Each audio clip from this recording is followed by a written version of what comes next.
Bendiciones, hermanos, amados del Señor, verdaderos hijos de la fe. Que la paz de Dios, que sobrepasa todo entendimiento, estén con todos ustedes en el nombre del Señor Jesús. El título del mensaje es: ¿qué dice Dios en su palabra con respecto al coronavirus? Concuerdo con un teólogo estadounidense, John Piper, con lo que ha dicho con respecto al coronavirus. Él dijo de que Dios no calla en cuanto a lo que Dios está haciendo en este mundo. Ya Él nos dio las Escrituras. ¿Dará la Biblia algunas respuestas con respecto a esto? ¿Qué dice Dios en su palabra con respecto al coronavirus? Entre tanto que les doy la respuesta, vino a mi mente la palabra de Cristo cuando se unió a sus discípulos camino a Emaús. Nos dice que ellos platicaban de todo lo acontecido a Jesús, de cómo fue condenado y crucificado por los principales sacerdotes y por los gobernantes. Y mientras lo hacían, Jesús se les acercó y caminó con ellos, pero ellos no lo reconocieron porque sus ojos estaban velados para que no lo reconocieran. Al final Jesús les explica que era necesario que todo esto aconteciera con respecto a sus padecimientos y que Él entrara en su gloria. En Lucas capítulo 24, versículo 27 nos dice: y comenzando desde Moisés y siguiendo por todos los profetas, les declaraba en todas las escrituras lo que de Él decían. Jesús nos habla de tres categorías en este pasaje. Moisés, esa es la ley. Los profetas, Isaías, Jeremías, Daniel y todos los demás profetas. Las Sagradas Escrituras, todos los otros libros. Así que Jesús se fue al Antiguo Testamento y les enseñó las cosas del Antiguo Testamento que hablaban acerca de Él. ¿Qué quiero decir con esto? Que Dios no se ha quedado callado del todo con respecto a qué dice Dios en su palabra con respecto al coronavirus. Porque tenemos a los profetas y a las Sagradas Escrituras que nos indica qué está haciendo Dios. En primer lugar, miremos las cosas que Satanás dispuso para el mal. Aun si Satanás, dentro de los límites que Dios le ha impuesto, tuviera cierta participación en nuestro sufrimiento y en nuestra muerte, Él no tiene la palabra final. No puede herirnos sin el permiso y la restricción de Dios. En Job 1:12 leemos: dijo Jehová a Satanás, todo lo que tienes está en tu mano, solamente no pongas tu mano sobre él. Y salió Satanás de delante de Jehová. Satanás pidió a Pedro para zarandearlo. Dice la palabra en Lucas 22:31: dijo también el Señor: Simón, Simón, Satanás os ha pedido para zarandearos como a trigo. El aguijón de la carne en Pablo era un mensajero de Satanás. En 2 Corintios 12:7 nos dice: y para que la grandeza de las revelaciones no me exaltara, me fue dado un aguijón en mi carne, un mensajero de Satanás que me abofeté para que no me enaltezca. Y al final, es correcto que le digamos a Satanás lo que José dijo a sus hermanos, quienes lo vendieron como esclavo. En Génesis 50:20, en la Nueva Traducción Viviente, leemos: ustedes se propusieron hacerme mal, pero Dios dispuso todo para bien. Quiero que presten mucha atención a esto. El texto no está diciendo que Dios lo usó para bien. El texto dice que Dios lo dispuso todo para bien. Hay una gran diferencia entre lo usó o lo dispuso. La palabra disponer significa preparar una cosa para un fin. Ellos tenían un propósito malvado. Dios tenía un propósito bueno. No es que Dios no comenzó a limpiar todo ese embrollo pecaminoso a mitad del camino, sino que Dios tenía un propósito. Todo esto fue intencional desde el comienzo, desde el principio, lo dispuso para bien. Esta es la clave del consuelo cuando el mal de los hombres y el mal de Satanás agravan nuestro sufrimiento. En Cristo tenemos todo el derecho de decirle a Satanás o a la gente malvada: ustedes se propusieron hacerme mal, pero Dios lo dispuso para bien. Ni Satanás, ni la enfermedad, ni el hombre pecaminoso son soberanos. Solo Dios lo es. Él es bueno, sabio y soberano. Jesús les enseñó de esto a sus discípulos cuando les dijo, y lo hizo con estas hermosas palabras. En Mateo capítulo 10, versículo 29 al 31, en la Nueva Versión Internacional, nos dice: no se venden dos gorriones por una monedita.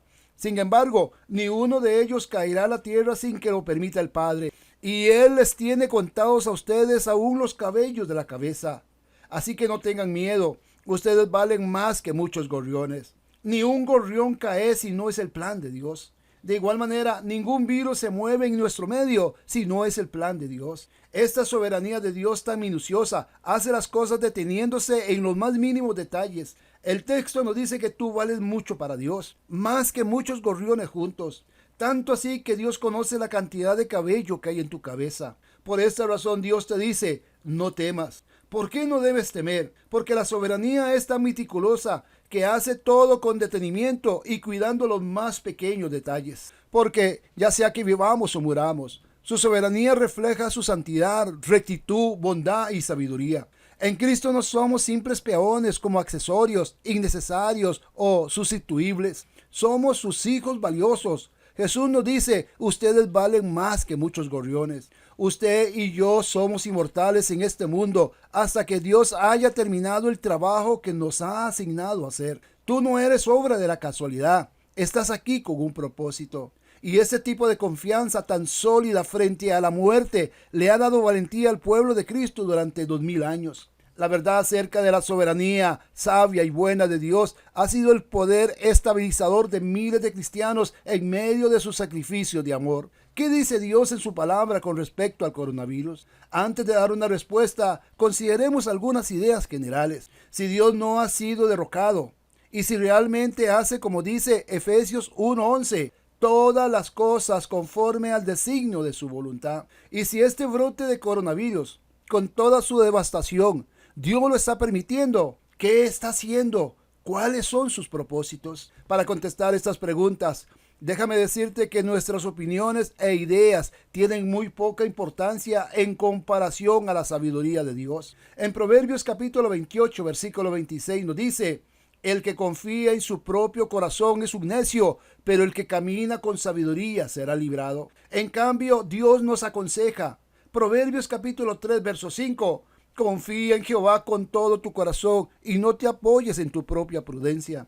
Los seres humanos somos finitos y pecaminosos. Estamos condicionados por nuestras culturas, nuestros genes y nuestras historias personales. De nuestro corazón, nuestra mente y nuestra boca salen toda clase de justificaciones para nuestras prioridades. Así que sería sabio prestar atención al profeta Isaías cuando dice, Isaías 2:22, no pongan su confianza en los simples humanos. Son tan frágiles como el aliento.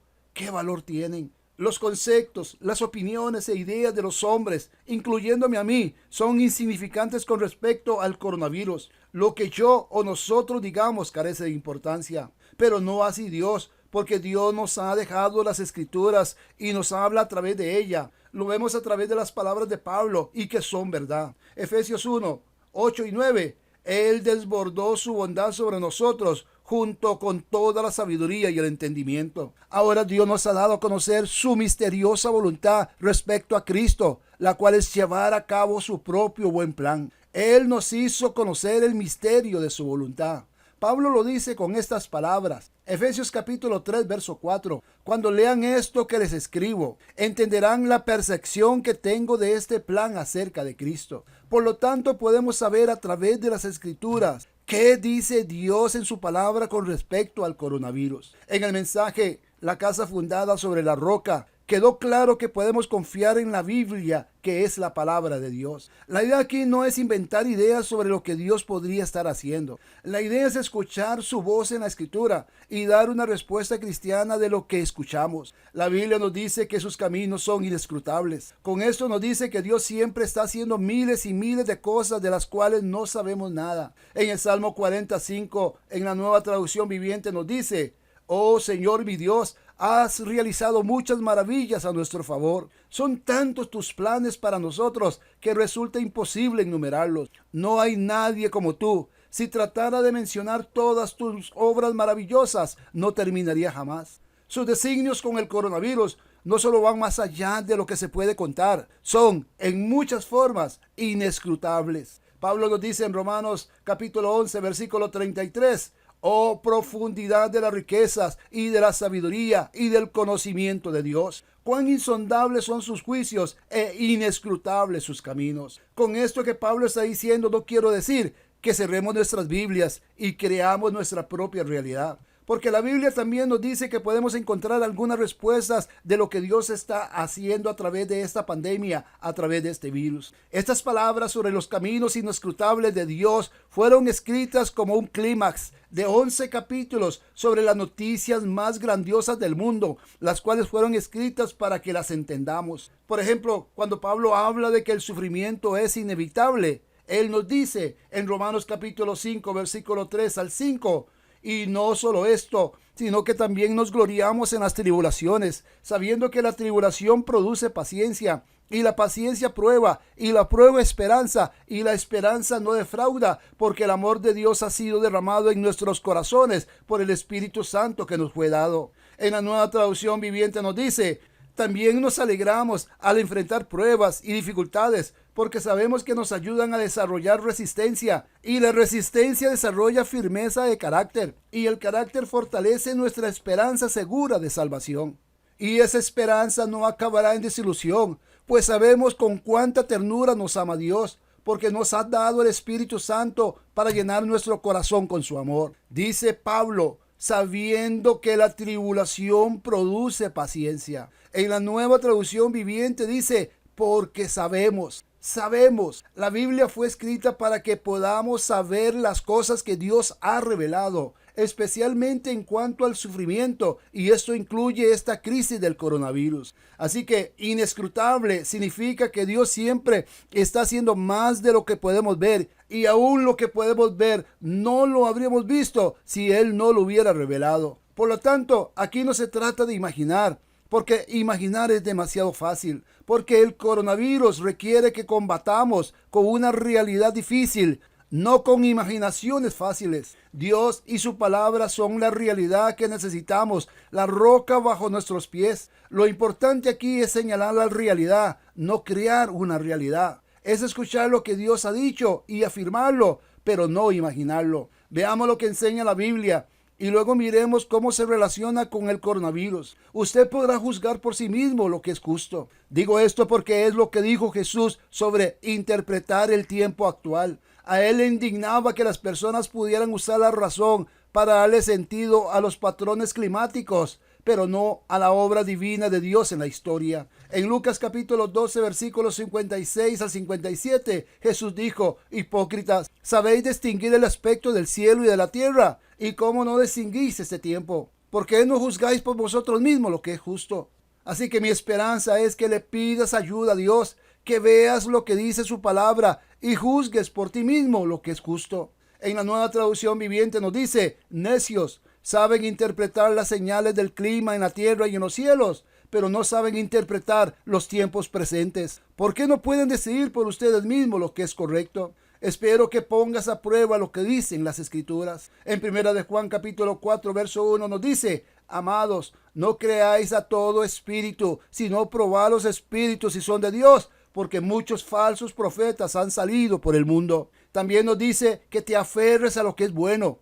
En 1 de Tesalonicenses capítulo 5, versículo 21 nos dice: examinalo todo y retener lo bueno. ¿Qué dice Dios en su palabra con respecto al coronavirus? Dios está exhibiendo el desenfreno moral del pecado. Dios le puso al hombre límites morales y espirituales que no debía traspasar. Dios mostró por medio de la naturaleza cómo ésta le obedece al no traspasar los límites que Dios le puso. ¿Cómo se puede ver lo que existe y no al mirar su origen? ¿Cómo podemos pecar contra una realidad tan grande al negarla y luego pecar contra la voluntad del mismo Dios que negamos contra la grandeza del Todopoderoso? Jeremías capítulo 5, verso 5 nos dice: iré a los grandes y les hablaré, porque ellos conocen el camino de Jehová, el juicio de su Dios. Pero ellos también quebraron el yugo, rompieron las conyundas. Aquí en el libro de Jeremías tenemos una idea de este hombre y de su tiempo que se relacionará con la forma en que nos acerquemos a el tiempo y el lugar donde nos encontramos hoy. Miremos uno de los sermones de Jeremías que proviene del Señor y que nos da una buena idea de cómo eran las cosas en ese tiempo. En Jeremías capítulo 5, versículo 21 al 25 leemos: oíd ahora esto, pueblo necio y sin corazón, que tienen ojos y no ve, que tienen oídos y no oye.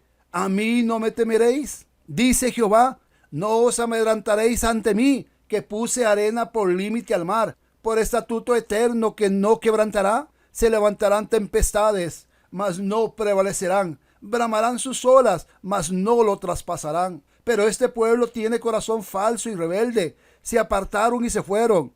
Y no dijeron en su corazón: temamos ahora a Jehová, Dios nuestro, que da lluvia temprana y tardía en su tiempo, y nos guarda los tiempos establecidos de la siega. Vuestras inequidades han estorbado estas cosas. vuestros pecados apartaron de vosotros el bien. En la Nueva Traducción Viviente leemos: escucha, gente necia y sin sentido común, que tienen ojos que no ven y oídos que no oyen. ¿No me tiene respeto? ¿Por qué no tiemblas en mi presencia?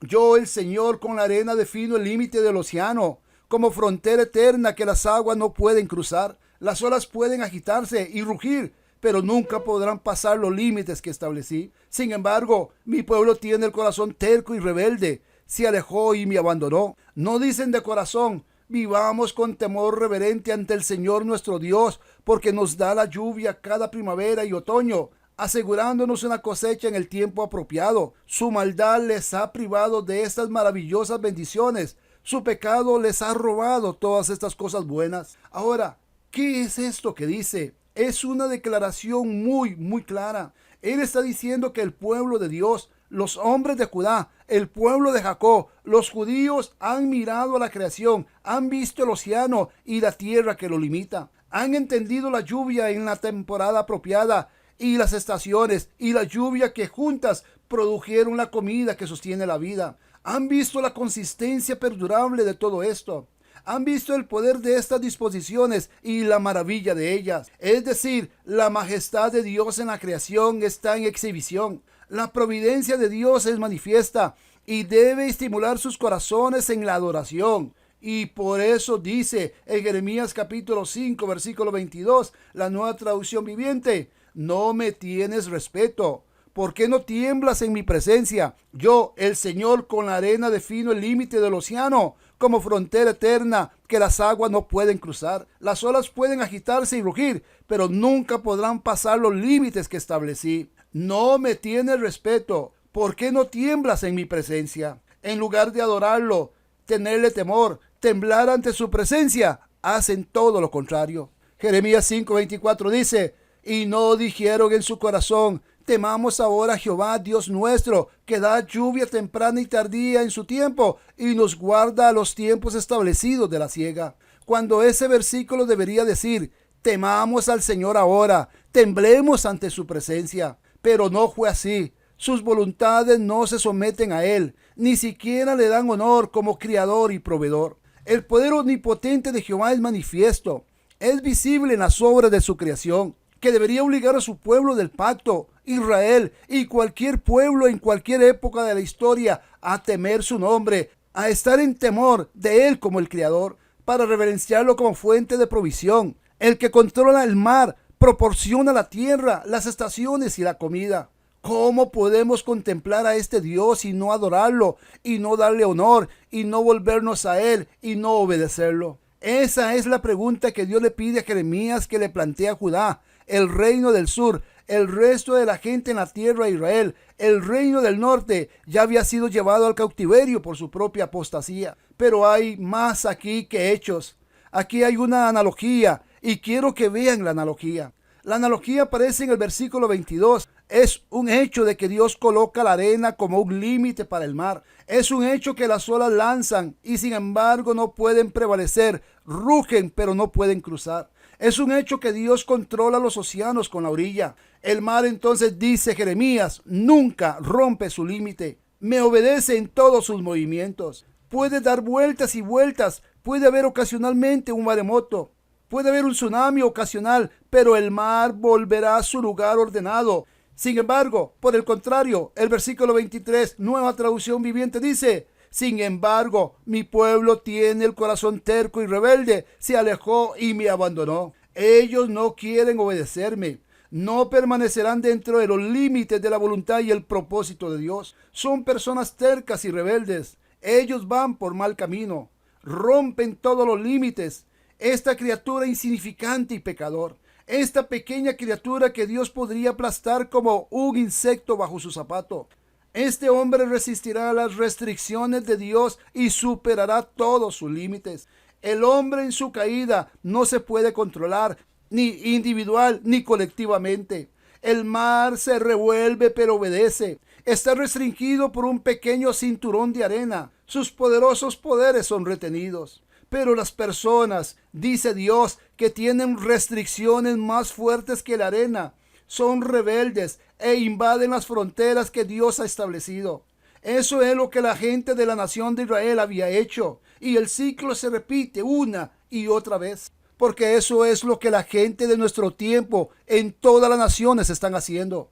Rompen los límites que Dios ha establecido, traspasan sus límites, las fronteras, los límites, sus promesas, sus amenazas, sus juicios, sus mandamientos, sus convenios, los sobrepasaron a todos. El hombre está empeñado a no obedecer a Dios. El mensaje de Jeremías, como el de Isaías, fue un mensaje de juicio. Ellos proclamaron diciendo: el juicio viene, el juicio viene, el juicio viene. Y también por medio del coronavirus tenemos la obligación de decir: el juicio viene, el juicio viene, el juicio vino a las naciones del mundo, anunciado por los profetas y por el Señor Jesucristo. Son principios de dolores de los que habló nuestro Señor Jesús. En Mateo 24, el verso 5 al 8 dice: porque vendrán muchos en mi nombre diciendo: yo soy el Cristo, y a muchos se engañarán. Oiréis de guerra y rumores de guerra. Mirad que no os turbéis, porque es necesario que todo esto acontezca, pero aún no es el fin. Se levantará nación contra nación y reino contra reino, y habrá pestes, hambres y terremotos en diferentes lugares, pero todo esto es solo principio de dolores. ¿Qué dice Dios en su palabra con respecto al coronavirus? Dios está exhibiendo el desenfreno moral del pecado.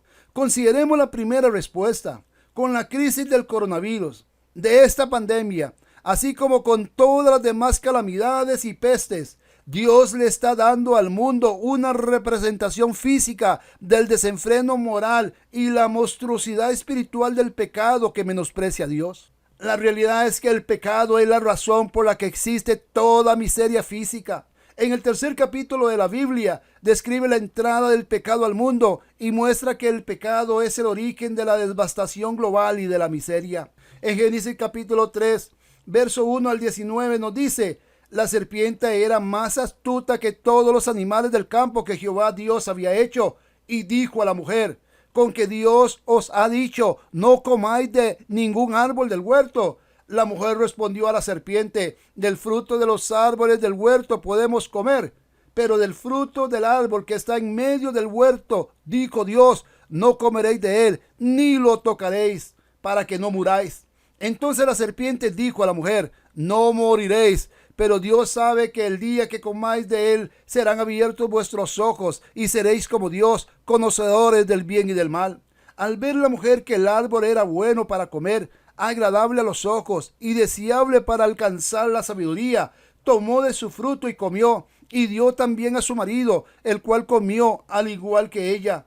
Entonces fueron abiertos los ojos de ambos y se dieron cuenta de que estaban desnudos. Cosieron pues hojas de higuera y se hicieron delantales. Luego oyeron la voz de Jehová Dios que se paseaba por el huerto al aire del día, y el hombre y su mujer se escondieron de la presencia de Jehová Dios entre los árboles del huerto. Pero Jehová Dios llamó al hombre y le preguntó: ¿dónde estás? Él respondió: oí tu voz en el huerto y tuve miedo, porque estaba desnudo, por eso me escondí. Entonces Dios le preguntó: ¿quién te enseñó que estabas desnudo? ¿Acaso has comido del árbol del cual yo te mandé que no comieras? El hombre le respondió: la mujer que me diste por compañera me dio del árbol y yo comí. Entonces Jehová Dios dijo a la mujer: ¿qué es lo que has hecho? Ella respondió: la serpiente me engañó y comí. Jehová Dios dijo a la serpiente: por cuanto esto hiciste, maldita serás entre todas las bestias y entre todos los animales del campo. Sobre tu vientre te arrastrarás y polvo comerás todos los días de tu vida. Pondré enemistad entre ti y la mujer, y entre tu simiente y la simiente suya. Esta te herirá en la cabeza, y tú la herirás en el talón. A la mujer dijo: multiplicaré en gran manera los dolores de tus embarazos. Con dolor darás a luz los hijos. Tu deseo será para tu marido, y él se enseñoreará de ti. Y al hombre dijo: por cuanto obedeciste a la voz de tu mujer, y comiste del árbol del que te mandé diciendo: no comerás de él, maldita será la tierra por tu causa, con dolor comerás de ella todos los días de tu vida. Espinos y cardos te producirá, y comerás plantas del campo. Con el sudor de tu rostro comerás el pan, hasta que vuelvas a la tierra, porque de ella fuiste tomado, pues polvo eres, y al polvo volverás. El apóstol Pablo lo resumió de esta manera. Romanos capítulo 5, versículo 12. Por tanto, como el pecado entró en el mundo por un hombre, y por el pecado la muerte, así la muerte pasó a todos los hombres, por cuanto todos pecaron. El mundo se echó a perder desde entonces. Toda su belleza está entretejida con desastres, enfermedades, frustraciones y toda clase de males. Dios había criado al mundo perfecto.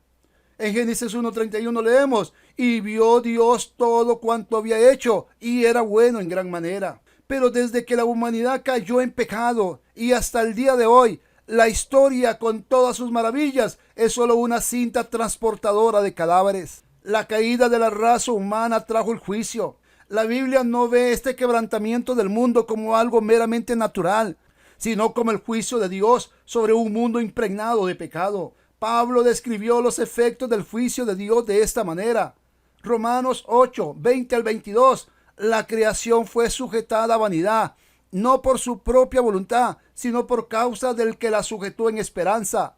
Por tanto, también la creación misma será libertada de la esclavitud de corrupción a la libertad gloriosa de los hijos de Dios. Sabemos que toda la creación gime a una y aún está con dolores de parto hasta ahora. Esta caída trajo frustración, gemidos, esclavitud a la corrupción a la creación. Esta es la devastación y la miseria que ha producido el pecado desde que entró al mundo. Y Pablo dice que todo esto se debe al juicio de Dios. Romanos 8:20 dice Pablo: la creación fue sujetada a vanidad, no por su propia voluntad, sino por causa del que la sujetó en esperanza. Satanás no la sujetó con una firme esperanza. Adán no la sujetó con una firme esperanza. Dios sí lo hizo, como dijo Pablo en Romanos 5:16. Y con el don no sucede como en el caso de aquel uno que pecó, porque ciertamente el juicio vino a causa de un solo pecado para condenación, pero el don vino a causa de muchas transgresiones para justificación. Dice Pablo: el juicio que lleva a la condenación fue resultado de un solo pecado. Incluso sus hijos también están bajo su juicio.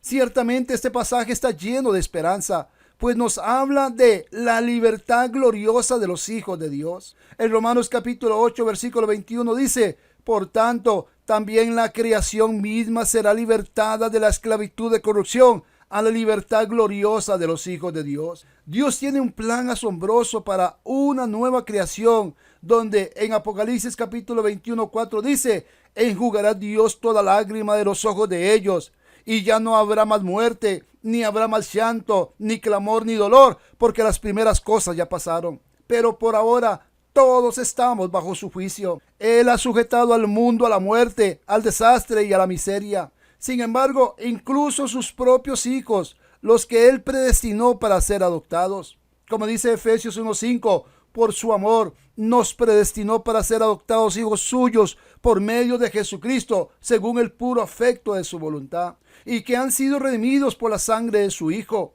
Efesios 1:7 dice: en Él tenemos redención por su sangre, el perdón de pecados, según las riquezas de su gracia, y que fueron llamados para vida eterna. Efesios 1:18 dice: que Él alumbre los ojos de vuestro entendimiento, para que sepáis cuál es la esperanza a la que Él os ha llamado, cuál es la riqueza de la gloria de su herencia en los santos. Los cristianos sufrimos y morimos debido al juicio de Dios en la caída.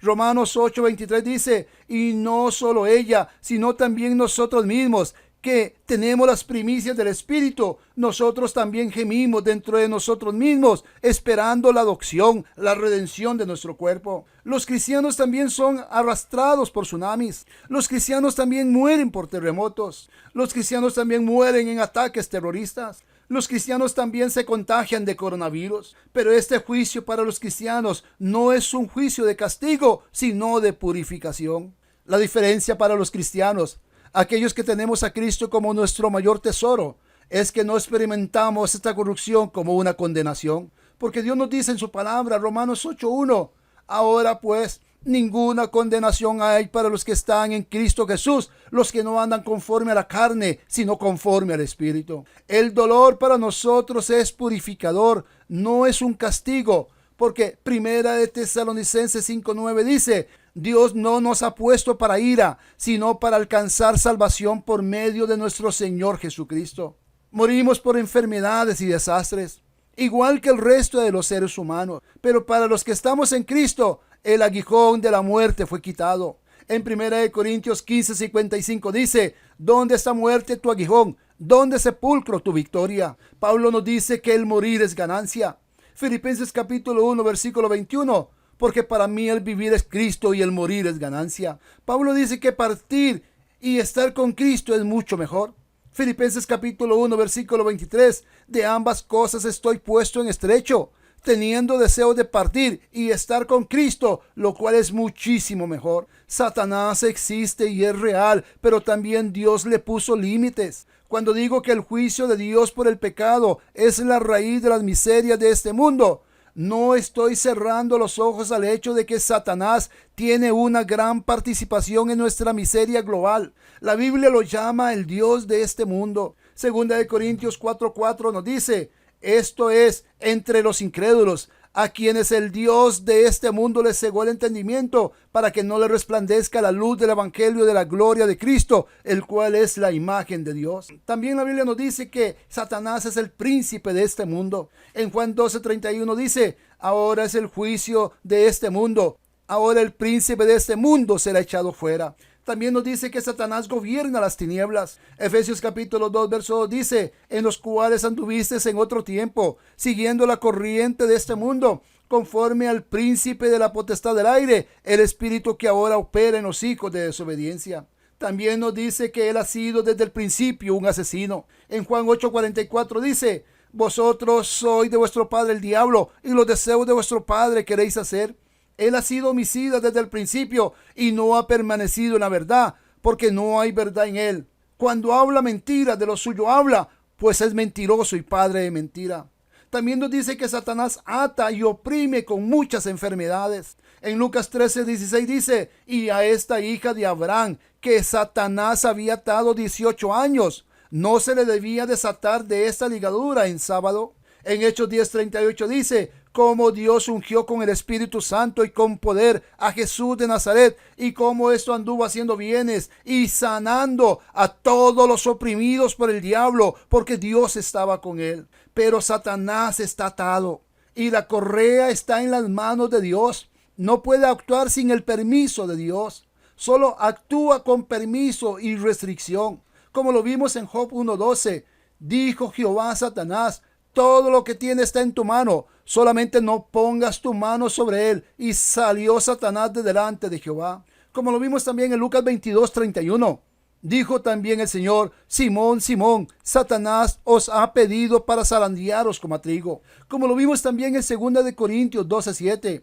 Y para que la grandeza de las revelaciones no me exaltara, me fue dado un aguijón en mi carne, un mensajero de Satanás que me abofeté, para que no me enaltezca. Y al final es correcto que le digamos a Satanás lo que le dijo José a sus hermanos, quienes lo vendieron como esclavo: ustedes se propusieron hacerme mal, pero Dios dispuso todo para bien. Al final es Dios quien decide el alcance del daño que hace Satanás. Él no está desconectado del juicio de Dios, sino que es un instrumento en él mismo, aún sin darse cuenta. ¿Cuál es la pregunta clave con respecto al significado del coronavirus? Ahora, esta es la pregunta clave que hace que podamos ver con un mejor enfoque el significado del coronavirus. ¿Por qué Dios trajo un juicio físico al mundo por causa de un mal moral? Adán y Eva desafiaron a Dios. Su corazón se volvió en contra de Dios. Prefirieron su propia sabiduría y rechazaron la sabiduría de Dios. Escogieron la independencia en vez de la confianza.